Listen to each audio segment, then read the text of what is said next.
بسم الله الرحمن الرحيم.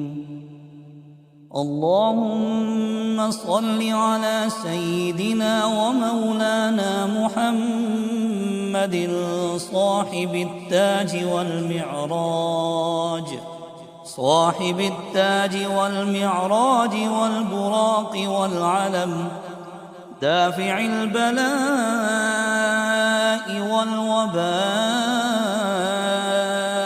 والقحط والمرض والألم، اسمه مكتوب مرفوع مشفوع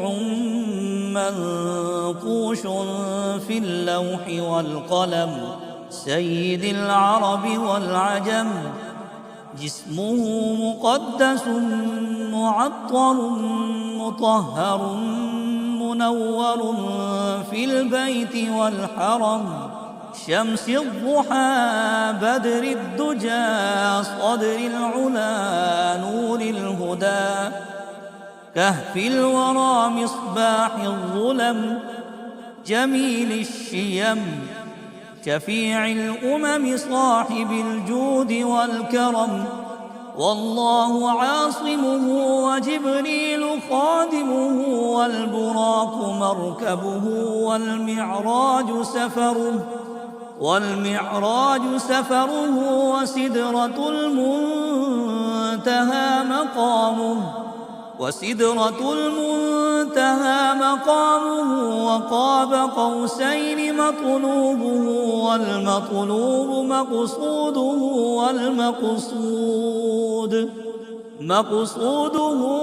مقصوده موجوده، سيد المرسلين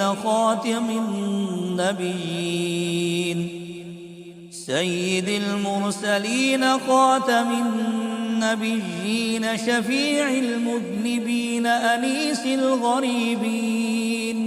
أنيس الغريبين، رحمة للعالمين، راحد العاشقين، مراد المشتاقين، شمس العارفين، سراج السالكين، مصباح المقربين، محب الفقراء والغرباء والمساكين، سيد الثقلين، نبي الحرمين، إمام القبلتين، وسيلتنا في الدارين، صاحب قاب قوسين، محبوب رب المشرقين ورب المغربين، جد الحسن والحسين، مولانا ومولى الثقلين، أبي القاسم محمد بن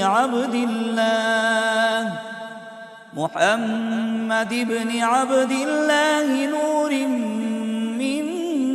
نور الله، يا أيها المشتاقون بنور جماله، صلوا عليه وآله وأصحابه وسلموا تسليما.